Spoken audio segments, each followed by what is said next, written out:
નમસ્કાર city ન્યૂઝના hello doctor શોમાં હું મીરા દોશી મણિયાર આપનું સ્વાગત કરું છું। ખાસ અમારા વ્યુઅર્સ માટે હેલો ડોક્ટર શો અમે લઈને આવીએ છીએ એવરી વીક એવા ડોક્ટરને મળીએ છીએ કે જે ક્યાંક તમને કોઈ બીમારી હોય એને પ્રશ્નો જે મૂંઝવતા હોય અને એનો જવાબ તમને ઇઝીલી મળી જાય।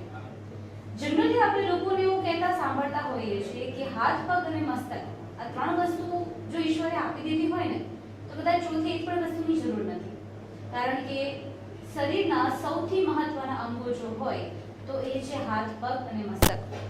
હાથ ચલાવી શકતા હોય, કામ કરી શકતા હોય, પગ ચાલતા હોય તો આપણે કામ કરી શકતા હોય। કહેવાય ને કે કોઈની લાચારીનો અનુભવ આપણને ક્યારેય ન થાય, પણ જો એનું ધ્યાન રાખવામાં ન આવે, શરીરના સૌથી મહત્વના અંગોનું જો ધ્યાન રાખવામાં ન આવે તો કંઈ કેટલી બીમારીઓનો શિકાર આપણે થઈ શકીએ છીએ। પહેલાં તો એવું જ ટ્રાય કરીએ, એવી જ કોશિશ કરીએ કે બીમારી ન આવે, પણ જો બીમારી આવી ગઈ હોય તો તેનું નિરાકરણ કરવું ખૂબ જ જરૂરી છે। અને આજે આપણે જે ડૉક્ટરને મળવાના છીએ, જે નિષ્ણાંતની આપણે સલાહ લેવાની છે, મૂંઝવતા પ્રશ્નોનો જવાબ મેળવવાના છીએ, એમના વિશે વાત કરીએ તો ભારતમાં 3જા નંબરના ફૂટ સર્જન અને ડાયાબિટીસ રોગ જે છે એમાં પગની તકલીફ જે થતી હોય એના નિષ્ણાંત સર્જન અને સાથોસાથ ન રૂઝાતા ઘારા જે થતા હોય છે એ ઘારાઓના નિષ્ણાત સર્જન। કદાચ કોઈ એવી બીમાર વ્યક્તિને આપણે જોઈ ગયા હોય તો માનસિક અસર આપણને થઈ જાય, પણ એ તમામને કદાચ ઈશ્વર સમાન એ ડૉક્ટર છે। એવા ડૉક્ટર વિભાકર વસ્ત્રાજાની આપણી સાથે સિટી ન્યૂઝના સ્ટુડિયોમાં ઉપસ્થિત છે, તો એમનું સ્વાગત કરીએ અને તમને મૂંઝવતા પ્રશ્નોનું નિરાકરણ તમને મળશે। સર, સૌથી પહેલાં તો સિટી ન્યૂઝના સ્ટુડિયોમાં ખૂબ ખૂબ સ્વાગત છે। આભાર મીરાબેન। સર, મેં વાત કરી એમ કે સૌથી પહેલાં 40 વર્ષનો તમને બહોળો તમે અનુભવ ધરાવો છો અને ભારતમાં 3જા નંબરના ફૂટ સર્જનનું બિરુદ તમને મળ્યું છે, ત્યારે સૌથી પહેલાં જણાવો કે કારકિર્દીની શરૂઆત તમે કેવી રીતે અને ક્યાંથી કરી હતી અને શા કારણે આ ફિલ્ડની પસંદગી થઈ હતી? હા મીરાબેન, હું આપને એક વાત કરું કે બેઝિકલી હું જનરલ સર્જન છું, એટલે કે જામનગરની MP શાહ મેડિકલ કોલેજમાં મેં MBBS તથા MS નો અભ્યાસ કર્યો અને જનરલ સર્જન તરીકે હું ઉત્તીર્ણ થયો। ત્યારબાદ સુરતની ગવર્મેન્ટ મેડિકલ કોલેજમાં હું આસિસ્ટન્ટ પ્રોફેસર તરીકે સેવા બજાવતો હતો। ત્યારબાદ રાજકોટ આવીને અહીંયાની HJ દોશી હોસ્પિટલમાં ફૂલ ટાઈમ સર્જન તરીકે જોડાયો। ત્યારબાદ જ્યારે મેં પ્રાઇવેટ શરૂ કર્યું ત્યારે રાજકોટના બીજા નામાંકિત સર્જનો જે છે, જેને લોકો જાણે છે, દસ્તુર સાહેબ, ઠક્કર સાહેબ, હેમાણી સાહેબ, આ બધા જે નામ જાણીતા છે, એવા જ એક જનરલ સર્જન તરીકે મેં મારી કારકિર્દીની શરૂઆત કરી। સર, હા, તમે કારકિર્દીની શરૂઆત કરી, પણ ખાસ એ વાત જણાવો કે તમે જનરલ સર્જન છો, પણ ત્યારબાદ જે આ તકલીફો થઈ રહી છે, પગની બહુ પ્રકારના રોગ જે થાય છે, ઘણા બધા પ્રકારના, તો અને ન રૂઝાતા ઘારાઓ જે છે, તો એ કયા વિચારથી તમે એની સારવાર આપવાની શરૂઆત કરી? હા, એટલે લગભગ 25 વર્ષ પહેલાં મને યાદ આવે છે કે મારી પાસે ડાયાબિટીસ અને પગની તકલીફમાં ન રૂઝાતા ઘારાઓના દર્દી આવતા અને ખૂબ મહેનત કરીએ ત્યારે માંડ મટે એવા દર્દીઓ મેં જોયા। એમાં એક દર્દી મને ખાસ યાદ આવે છે કે જે પોલીસ ડિપાર્ટમેન્ટમાં નોકરી કરતા હતા અને એના બંને પગ રાજકોટના 4-5 સર્જનોએ કાપવા માટેની સલાહ આપી હતી, એટલા ખરાબ હતા અને દર્દી મને આજીજી કરતા હતા કે સાહેબ, જો મારા પગ બંને કપાઈ જશે તો મને પોલીસમાંથી નોકરી જતી રહેશે અને મારા બાળકો હજી નાના છે અને એમનું ભરણ પોષણ હું કેવી રીતે કરી શકીશ। તો મને થયું કે ચાલો આપણે કાંઈક મહેનત કરીએ। તો એ દર્દીની લાગણી, એ દર્દીનો મારા ઉપરનો વિશ્વાસ અને મારું જ્ઞાન, આ ત્રણેયનો સમન્વય કરીને મેં સારવારની શરૂઆત કરી અને પછી એવું થયું કે એ દર્દી વર્ષો સુધી પોતાના બંને પગ ઉપર ચાલતો રહ્યો, નોકરીમાં રિટાયર થઈ ગયો ત્યાં સુધી, અને કોન્સ્ટેબલમાંથી PSIની બઢતી પણ મળી અને રિટાયર થઈ ગયા પછી પણ પોતાના બંને પગ પર ચાલતા ચાલતા એમનું મૃત્યુ થયું। આ બનાવ અને આવા અનેક દર્દીઓને સારવાર આપ્યા પછી મને થયું કે આ એક એવી રોગ છે, એવી બીમારી છે કે જેમાં દર્દી ખૂબ હેરાન થાય છે, તો મારે કંઈક કરવું જોઈએ। એમ કરીને મેં લગભગ 25 વર્ષ પહેલાં આવા ડાયાબિટીસના દર્દીઓ માટેની સારવારની શરૂઆત કરી। એટલે એવું કહી શકાય સર કે જે પોલીસમેનનો ઇન્સિડન્ટ બન્યો એના પરથી તમને પ્રેરણા મળી કે આ જે રોગ છે એને કઈ રીતે નાબૂદ કરી શકાય, કે એમાં શું ફેરફાર કરી શકાય, લોકો માટે શું વધુ નવું સુવિધા આપી શકાય, બીજી પ્રેરણાની વાત કરીએ તો મને એ જણાવો કે તમે આના સિવાય પણ આવો વિચાર કઈ રીતે આવ્યો કે તમારે આ ટાઈપની સારવાર આપવી જોઈએ એવો તમને વિચાર કઈ રીતે આવ્યો? હા, એટલે અમારી ઘણી બધી કોન્ફરન્સીસ થતી હોય છે સર્જનોની, આખા ગુજરાતમાં ભારત લેવલે કોન્ફરન્સીસ થતી હોય છે. તો એમાં અમારા એક ગુરુજી, જેને કહેવાય મારા ગુરુજી છે ડૉક્ટર અરુણ બાલ, એના મેં લેક્ચર સાંભળ્યા અને મને થયું કે કંઈક વિશિષ્ટ જાતનું કામ આવા દર્દીમાં થઈ રહ્યું છે. એના પછી મને થયું કે હું આગળ મારે કંઈક ભણવું જોઈએ, જેથી કરીને હું બોમ્બેની રાજા હોસ્પિટલમાં ટ્રેનિંગ લેવા ગયો. ત્યાર પછી હું લંડન ગયો અને ત્યાર પછી લુથરન જનરલ હોસ્પિટલ શિકાગોમાં પણ મેં ડાયાબિટીસને પગની તકલીફની સારવાર માટે અને જોવા માટે અને અનુભવ લેવા માટે હું ગયો. અને એ કર્યા પછી મને લાગ્યું કે આ એક વિસ્તાર એવો છે કે જેમાં ઘણા બધા સર્જનોના જ્ઞાનની મર્યાદા છે અને આપણા દેશમાં ડાયાબિટીસ એટલા બધા મોટા પ્રમાણમાં છે કે જેને કારણે એટલા બધા દર્દીઓને પગની તકલીફ થવાની શક્યતા છે અને એની સારવાર જો આપણે કરશું તો કદાચ બહુ ઉત્તમ કામ થયું ગણાશે. એમ વિચાર સાથે મેં આ કામની શરૂઆત લગભગ 20 વર્ષ પહેલાં કરી. સર, એ જણાવો કે પગની તકલીફમાં કયા કયા પ્રકારના રોગ થાય છે? હા મીરાબેન, પગની તકલીફ એટલે સામાન્ય લોકો પગનો દુખાવો ગણતા હોય, પણ પગની તકલીફ એટલે જ્ઞાનતંતુઓનું ખરાબ થઈ જવું, પગની તકલીફ એટલે પગમાં લોહી ન ફરવું, પગની તકલીફ એટલે પગના હાડકાઓમાં સડો થવો અને હાડકાં ખરાબ થઈ જવા, ફ્રેક્ચર થઈ જવું વગેરે વગેરે. જ્ઞાનતંતુની તકલીફ માટે પગમાં ઝણઝણાટી થાય, તમતમાટી થાય, પગ બેરા જેવા થઈ જાય. ઘણા દર્દીઓ એમ કહે કે પગ રૂ જેવા લાગે છે, જમીન ઉપર ચાલીએ ત્યારે ગાદી ગાદી લાગે છે, સમજાતું નથી, એવી ઘણા દર્દીઓની ફરિયાદ હોય છે. જ્યારે ઘણા દર્દીઓ એમ કહે છે કે બળતરા થાય છે, રાતના નીંદર નથી આવતી. આ પણ જ્ઞાનતંતુઓની તકલીફ છે. જ્યારે લોહી ન ફરે ત્યારે શું થાય છે તો કે દર્દી થોડું ચાલે ને પગની પિંડી ભરાઈ જાય અને દર્દીને ઊભા રહી જવું પડે. થોડીક વખત આરામ કરે એટલે ફરીથી લોહી ફરવા માંડે અને અશુદ્ધ લોહી ત્યાંથી જતું રહે અને દુખાવો મટી જાય, પછી ફરી દર્દી ચાલવા માંડે. આ થઈ પગની અંદર લોહી ફરવાની તકલીફની વાત. પછી છે ઈજાઓ. ડાયાબિટીસના દર્દીઓને જ્યારે નાની મોટી ઈજાઓ થાય, અજાણતા ઈજાઓ થાય અને એ ઈજાઓને કારણે પછી ઇન્ફેક્શન થાય અને ઘારા થવા માંડે. આટલા મુખ્ય કારણોને કારણે ડાયાબિટીસ અને પગની તકલીફ છે એ વગોવાયેલી છે. પગની તકલીફમાં દર્દીઓએ કયા પ્રકારના રિપોર્ટ્સ કરાવવા જોઈએ? કારણ કે આટલી બધી તકલીફો થતી હોય અને ઘણી વખત એવું હોય છે કે દર્દીઓને ખબર નથી હોતી, તો એને કયા પ્રકારના રિપોર્ટ્સ કરાવવા જોઈએ? હા મીરાબેન, બહુ સરસ પ્રશ્ન છે. એક જ વસ્તુ કહું કે ડાયાબિટીસ અને પગની તકલીફ જ્યારે થાય ત્યારે લોહીના રિપોર્ટ તો દર્દી કરાવતા જ હોય છે, પણ સાથે સાથે પગનો રોગ મટશે કે નહીં, પગના રોગની સાથે બીજા કોઈ પરિબળો જે રોગને મટાડવા માટે નડતરરૂપ છે કે નહીં, તેના માટે લોહીના કિડનીના રિપોર્ટની, લોહીના લીવરના રિપોર્ટની, હૃદયનો ઇકોકાર્ડિયોગ્રાફી, પગની કલર ડોપલરથી થતી સોનોગ્રાફી, જરૂર પડે તો પગના એક્સરેઝ, અને એમાં પણ નિદાન ન થાય તો સીટી સ્કાન, MRI, આ બધા રિપોર્ટ્સ પણ અત્યારે શક્ય છે. તે ઉપરાંત હજી પણ પગને ચાલતા ચાલતા જે તકલીફ થાય છે અને પગ જે વાંકા ચૂકા થઈ ગયા હોય, દર્દીની ચાલ બદલી ગઈ હોય અને દર્દીના પગમાં ક્યાંક કપાસી થઈ હોય, ક્યાંક ખોડખાપણ હોય, તો એના માટે પણ સરસ મજાની ફૂટ સ્કાન કરીને એક ડિવાઇસ છે, જેને એમ કહેવાય છે પ્રેશર પ્લેટ, કે જેના ઉપર દર્દી ઊભો રહે અને દર્દી ચાલે તો દર્દીના કયા ભાગ ઉપર વધારે વજન આવે છે અને કયો ભાગ ન રૂઝાવા માટે શું કારણ છે એ પણ જાણી શકાય છે. આ બધી તપાસ અત્યારે કરાવી શકાય છે. સર, ખાસ એ વાત જણાવો કે પગની તકલીફમાં ડાયાબિટીસ જ શું કામ થાય છે? સૌથી પહેલાં ડાયાબિટીસ, બીજા બધા રોગ થતા હશે, પણ સૌથી વધારે ડાયાબિટીસમાં શું કામ પગની તકલીફ થતી હોય છે? હા, ડાયાબિટીસમાં પગની તકલીફ થવાનું જે મુખ્ય કારણ છે આપણા દેશમાં એ છે જ્ઞાનતંતુની તકલીફ. પરદેશમાં અને આપણા દેશમાં જે તફાવત હોય તો પરદેશના લોકોમાં લગભગ 60 થી 70% લોકોને લોહી ન ફરવાને કારણે થતી તકલીફ હોય છે, એટલે કે ગેંગ્રીન થાય, પગમાં લોહી ન ફરે, પગની લોહીની નળી જામી જાય. જ્યારે ભારત દેશમાં સૌથી વધારે પ્રમાણ 70 થી 80% લોકોમાં મગજમાંથી આવતા જ્ઞાનતંતુઓ, જેને હું એમ કહું છું કે મગજમાંથી પગમાં આવતું વાયરિંગ ખરાબ થઈ ગયું હોય છે.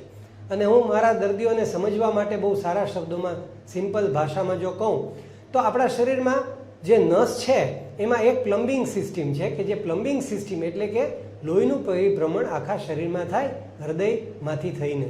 એવી રીતે બીજી એક સિસ્ટમ છે ઇલેક્ટ્રિકલ સિસ્ટમ, એટલે કે વાયરિંગ. જે વાયરિંગ છે એ મગજમાંથી આખા શરીરમાં પથરાયેલું હોય છે. ડાયાબિટીસમાં આ વાયરિંગમાં તકલીફ વધારે થવા મળે છે, વધારે જોવા મળે છે, અને તેને કારણે પગ ખોટા થઈ જાય છે, બેરા થઈ જાય છે. દર્દીને ચાલતી વખતે દાજી જાય તો પણ ખબર નથી પડતી. મારી પાસે એક દર્દી આવેલો કે જેના બૂટમાંથી ખીલી પગમાં ઘૂસી ગઈ અને બૂટ નહોતો કાઢી શકતો, બૂટ ફસાઈ ગયું હતું પગમાં. પછી ખબર પડી કે આ તો ખીલી વાગી ગઈ છે. એટલે કે જ્ઞાનતંતુની તકલીફને કારણે ડાયાબિટીસના દર્દીને અજાણતા ઈજા થાય, અજાણતા બૂટનો દંડ પડે, અજાણતા દાજી જાય અને તકલીફ થાય. માટે આ બધા રોગ ડાયાબિટીસમાં વધારે જોવા મળે છે. સર, ખાસ એ વાત જણાવો કે પગની જ્યારે તકલીફ છે કે પગની તકલીફથી પીડાતા કોઈ દર્દી છે તો એના માટે ફૂટવેરનો જે રોલ છે એ કેટલો હોવો જોઈએ, શું ભાગ ભજવે છે, એના માટે શું અલગથી કોઈ ફૂટવેર હોય જ ખરા?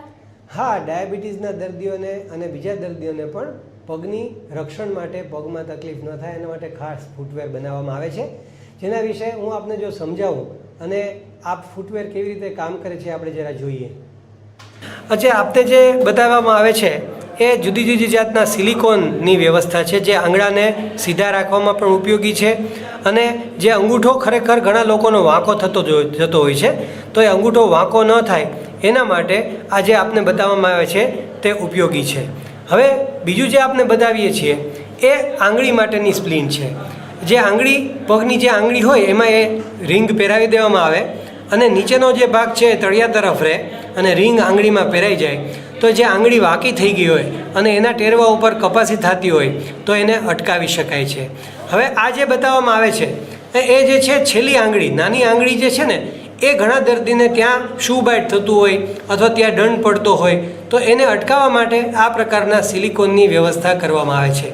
ઘણા દર્દીઓને આંગળીના ઉપરના ભાગમાં, જેને કહેવાય ને કે આપણે સેન્ડલ પહેરીએ, સ્લીપર પહેરીએ, બૂટ પહેરીએ, તો જે નડતરરૂપ થાય ને ત્યાં ઘારું થતું હોય તો એને અટકાવવા માટે આ પ્રકારની સિલિકોનની એક સ્લીવ આવે અથવા તો એક સિલિકોનની નાનકડી પટ્ટી આવે અને સાથે સાથે એક એવો ભાગ આવે કે જેના ઉપર વજન પણ ન આવે.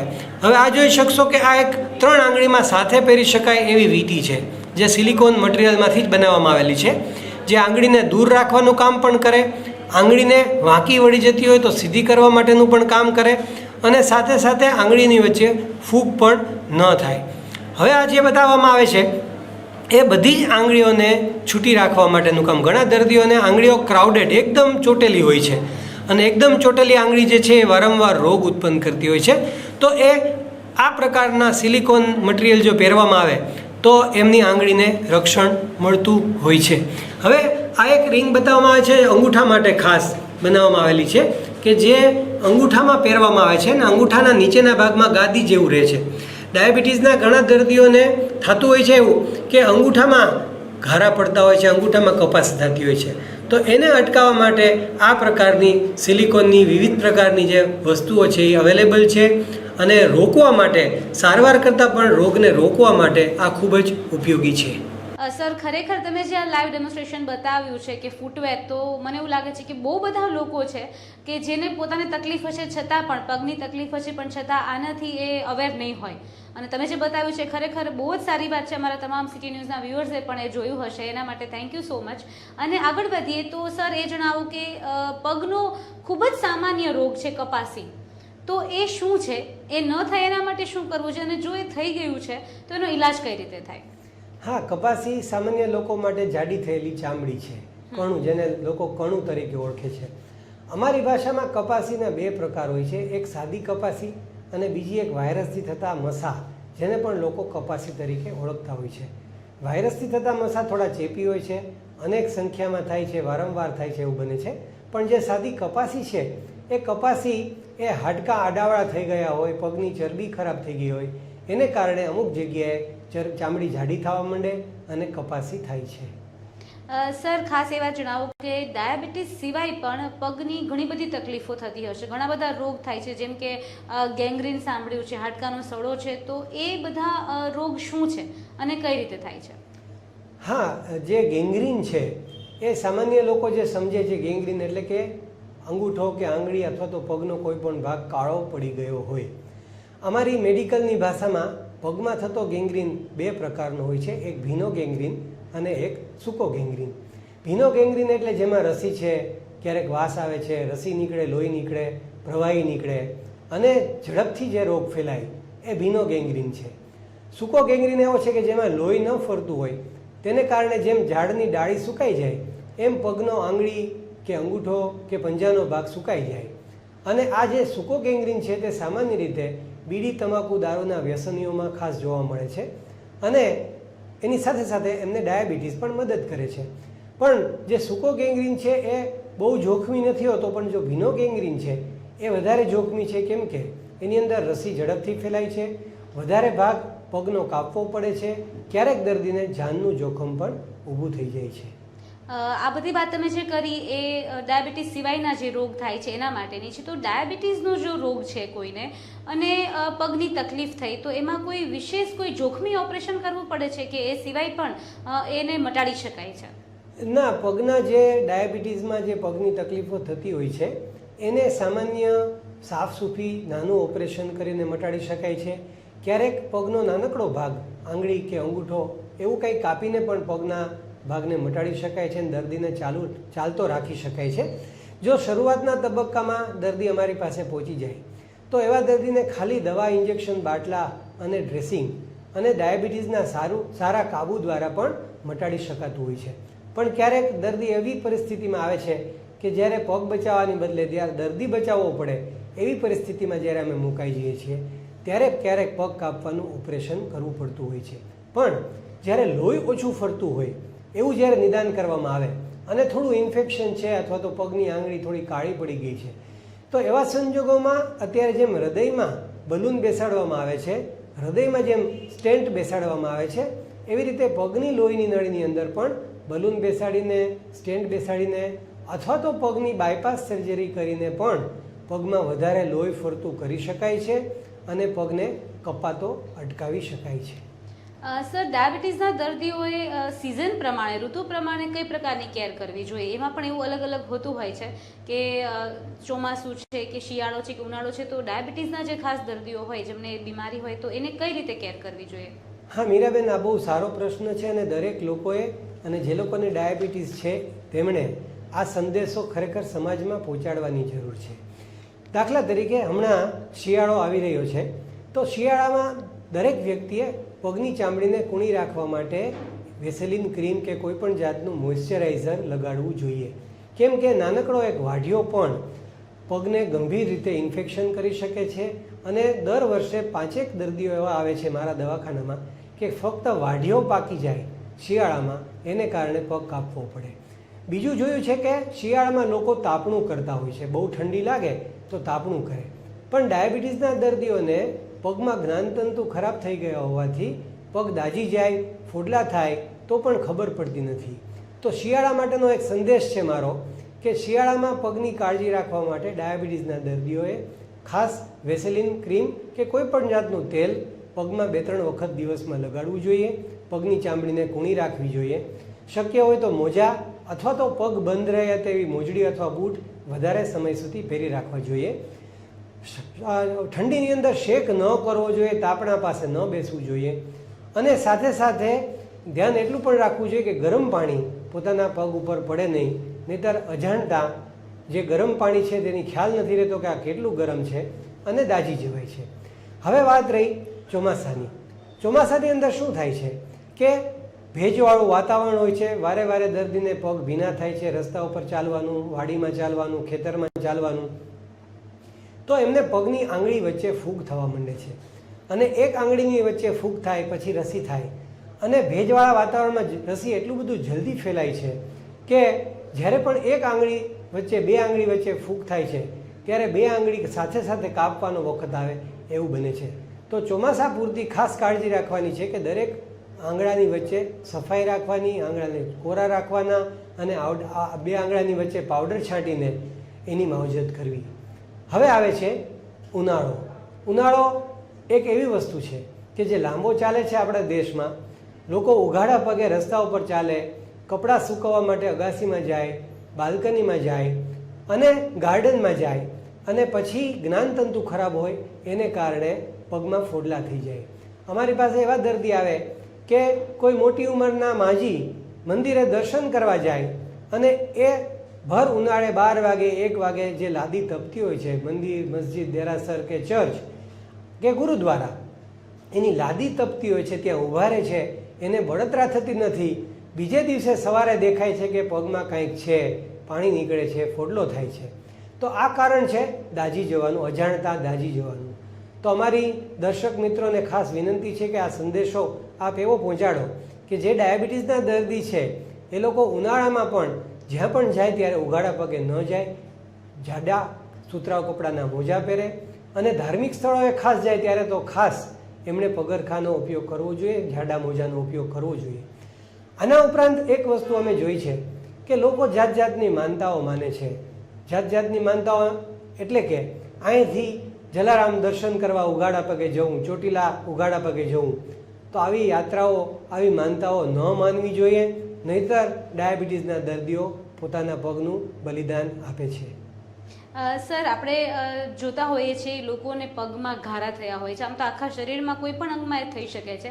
અને જ્યારે તમે ખાસ તમે 20 વર્ષ પહેલાં, 25 વર્ષ પહેલાં તમે ન રૂઝાતા ઘારાઓની સારવાર એક વિચાર સાથે શરૂ કરી હતી, તો પહેલાં એ જણાવો કે એ ઘારા શું છે અને એ ઘારાને અટકાવવા માટે શું કરવું જોઈએ, અને જો થઈ ગયા છે તો એનો ઈલાજ કઈ રીતે થાય?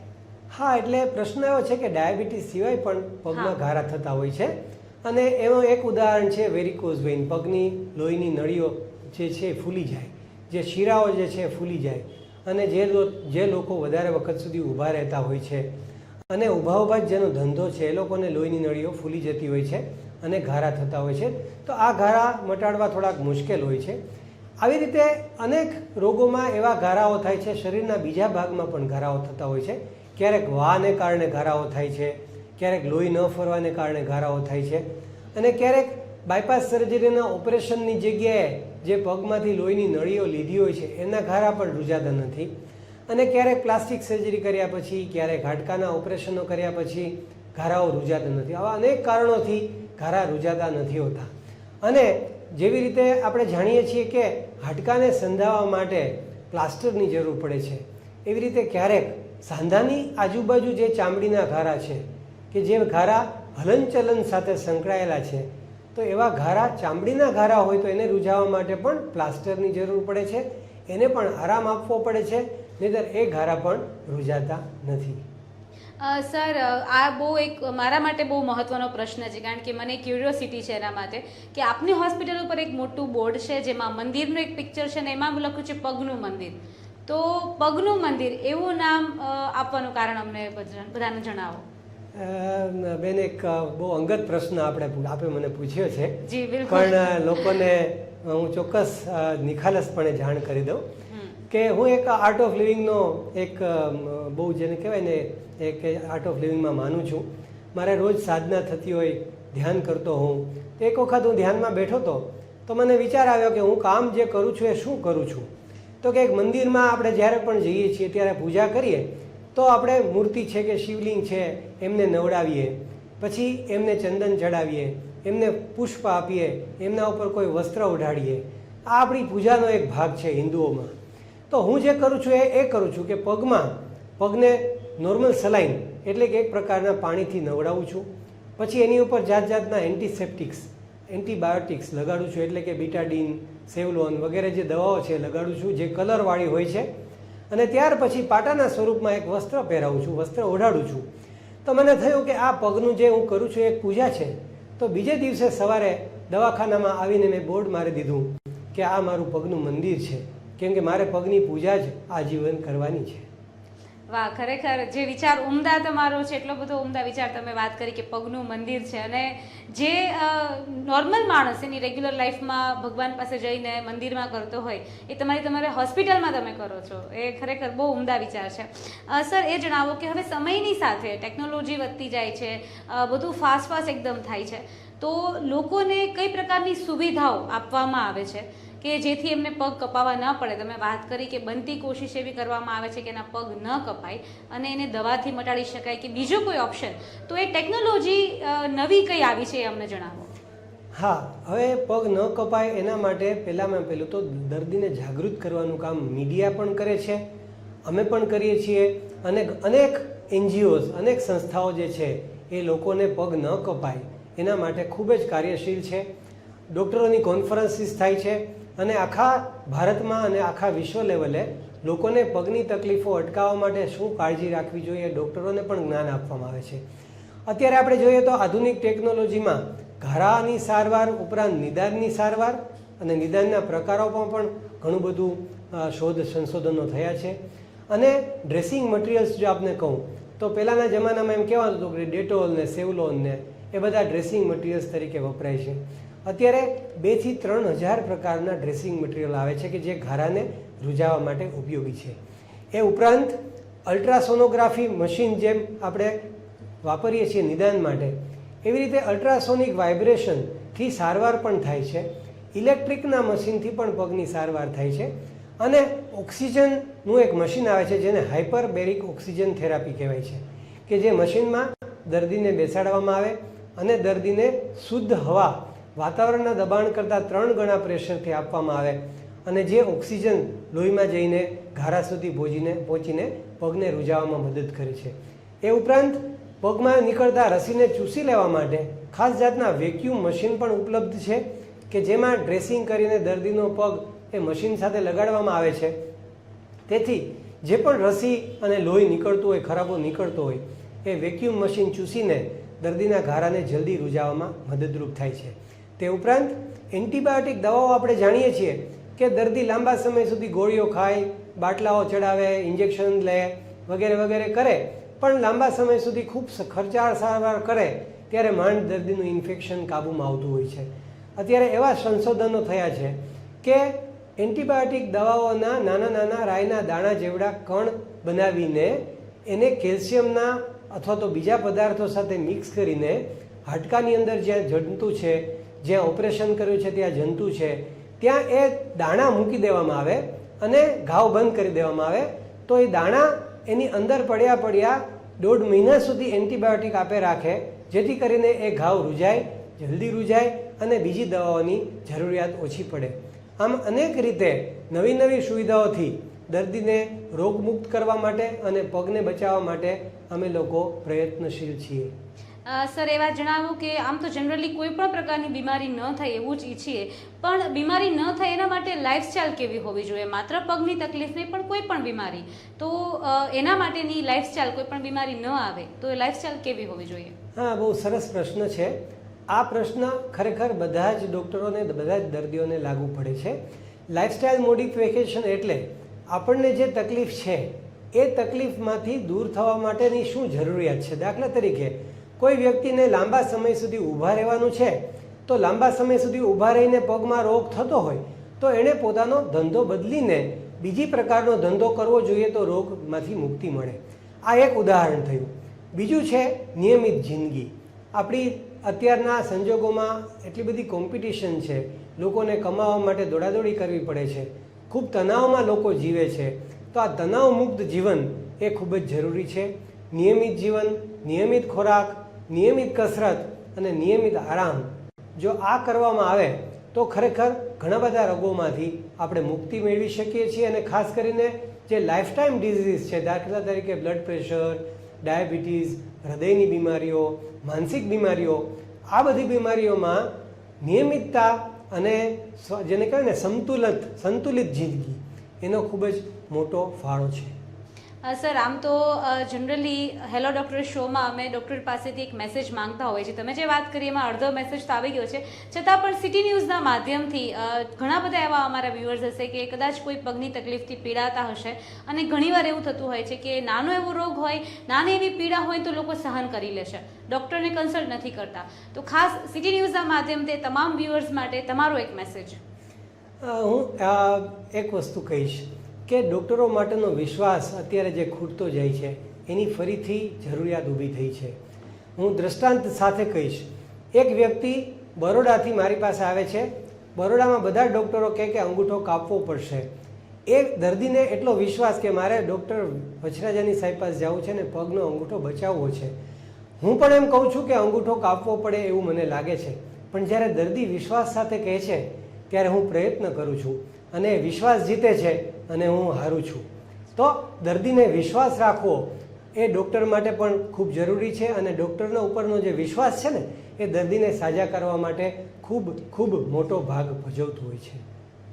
Thank you so much sir. City ન્યૂઝના માધ્યમથી તમે જે વાત કરીને દ્રષ્ટાંત આપ્યું છે ખૂબ જ લોકો માટે ઉપયોગી થશે, અમારા વ્યુઅર્સ માટે ઉપયોગી થશે. ફરીને એકવાર થેન્ક યુ સો મચ તમે જે માહિતી આપી છે એના માટે, અને ફરી પાછા મળીશું હેલો ડૉક્ટર શોમાં. Till then you take care and stay healthy.